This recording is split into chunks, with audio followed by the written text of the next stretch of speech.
even flinch and stands his ground, while Aori starts punching him from every single angle he can find.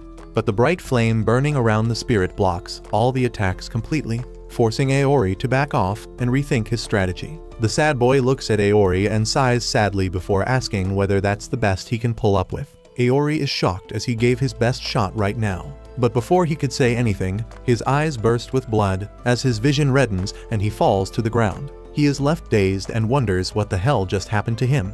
How did Sad Boy already know his name, and why the hell did he show up here for absolutely no reason? Through sheer will and tenacity, Aori continues to move. As he struggles to reach his phone and tells Sad Boy that he will avenge his little sister Akari no matter what. The Sad Boy seems to recognize that name and tells her that her death in the hospital was indeed sad, as all his efforts went to vain when he was forced to kill her off. So maybe it was Akari who died in vain, and nothing can be done about it. This hit Aori's nerve as he remembers how her sister used to laugh and play around, and he forces his own body to move. But all he could do is look up straight in the ghost's eye as he tells the Sad Boy that he will kill him no matter what. Sad Boy simply laughs, and even Aori knows that he is too weak to do anything, and all he is doing is spouting a bunch of shit which he can't follow through because of his own weakness. Sad Boy raises his hands, and immediately his entire arm gets enveloped in flames as he tells Aori to say goodbye to the world, but promises that there is a small chance that he might return back to this world in the form of a ghost if he has any unfinished business.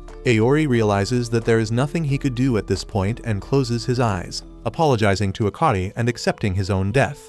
But when Sad Boy uses his flames to try and finish him off, an extremely strong gust of wind blocks the flames and nullifies them. Aori is shocked as the building is closed, so where the hell did this wind come from? But he isn't left confused for long when Zaki reveals himself, dropping his blonde wig and coming face to face with Sad Boy. The spirit smiles and asks who the hell is he, and Zaki responds that he is an exorcist and Aori's teacher.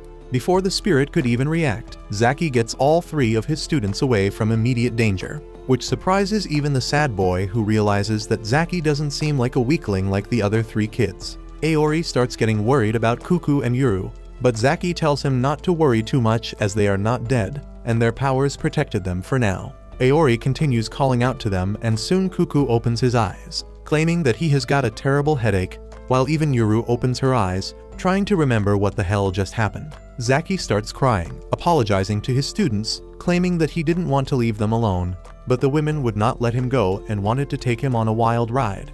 He had to quickly fix them, and then he immediately ran to them. Aori tells Zaki to forget about all that as this might not be the right time. Before he could even warn the others, Sad Boy sends another volley of flames directly at them. But none of them ever reach the group, as an invisible pseudo-barrier protects them from all sides. Aori has never seen anything like that before and asks what the hell is happening. Cuckoo tries to explain that this shield is a special device created by the lab which keeps out all the electromagnetic waves for 3 minutes. But it can break if a physical entity walks inside of it. Akari's thick skull can't comprehend all of this so quickly, but Zaki explains to him in a manner even a feminist with Down syndrome would understand.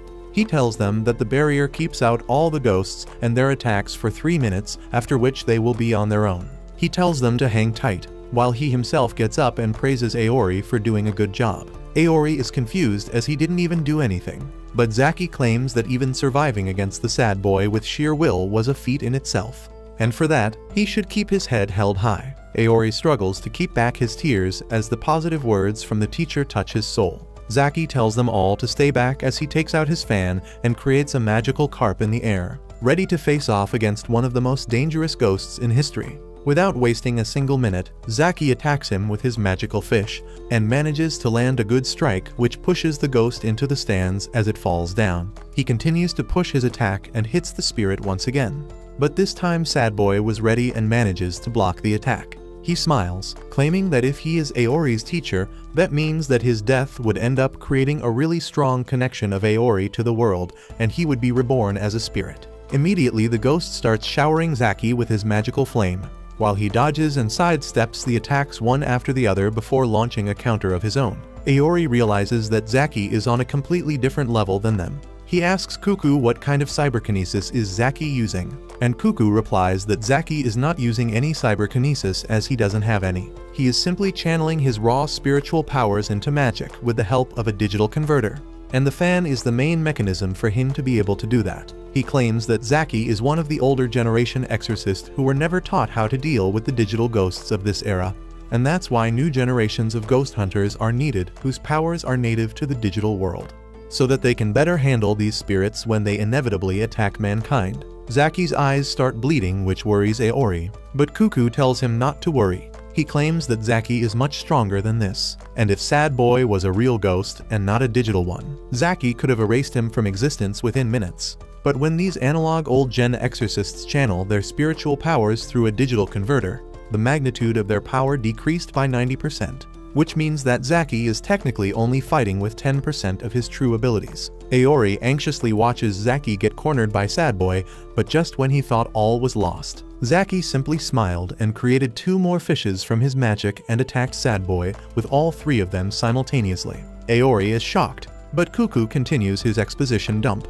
claiming that Zaki is a genius exorcist and he distinguished himself at the age of 18 itself, when he defeated a Calamity-class demon, which earned him the cringe title of the Living Legend. Aori is shocked that he was being schooled by an actual legend, and asks why the hell would the strongest exorcist become a teacher. Cuckoo replies that no one knows, but one day Zaki decided to take retirement from active duty and fall back into the leadership role and train the new generation of exorcists to deal with these demons of today. Aori seems impressed, but at the same time worried. But Cuckoo tells him not to fret, as he doesn't think that there is any chances of Sad Boy winning against the greatest exorcist in the world. Just then, Zaki showcased a beautiful triple attack which forced the spirit back, and when the dust was settled, the Sad Boy was nowhere to be seen. Aori asks whether he destroyed the spirit, but Zaki replies that unfortunately it escaped, which means that they will have to be extra careful from now on. They all sit down with relief that this nightmare was over,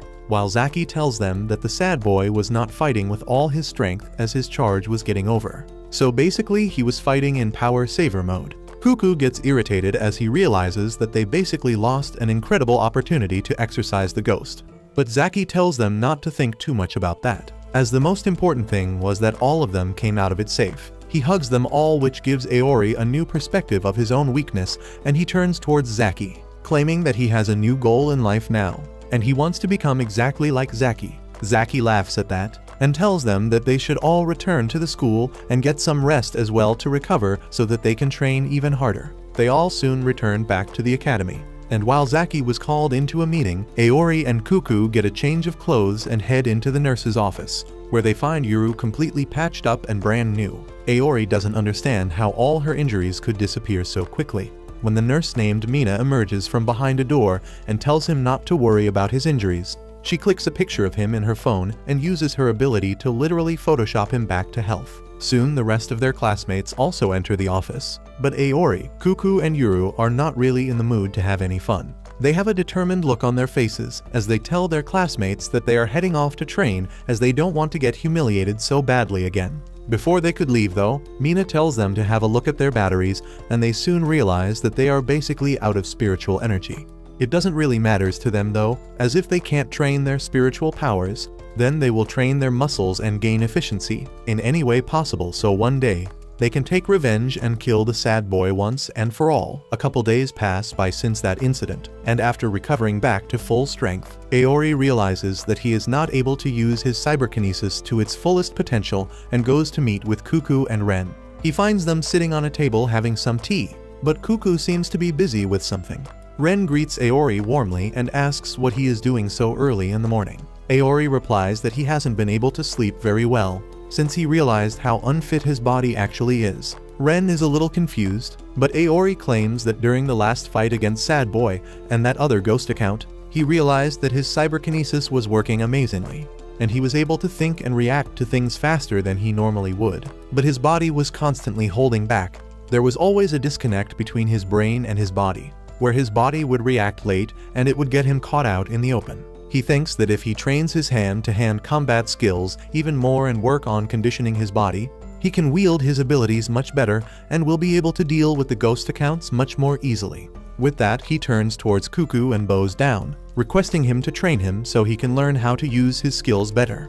But Cuckoo doesn't even acknowledge his presence and is busy furiously typing on his phone. Aori is a little confused, but Ren laughs and tells him to take a seat as this is Cuckoo's daily routine, where he goes through Twitter and Reddit and then fights with random people online about how Epstein didn't kill himself. Aori realizes that it's not a joke and Cuckoo is genuinely just a cringy keyboard warrior as he continues typing on his phone, before finally putting it down to have some tea. He tells Aori to sit down and have his tea, claiming that it calms down the nerves. Aori can't understand this man at all, and asks whether he was in a gang or something before since he also has a tattoo on his shoulder. Cuckoo chokes on his tea and tells him to shut up, as that is a very prejudiced and discriminatory way to think, and that he is profiling people if he does that. Ren, however, calls out his bullshit, telling Aori that he is correct in his assumption, and Cuckoo was in fact in a gang during the high school. He pulls out his phone and shows him a picture of the delinquent version of Cuckoo, which no doubt would have generated a lot of female fan following from the K-pop girls. Cuckoo tells him that it was just a phase and even Ren was in the same gang.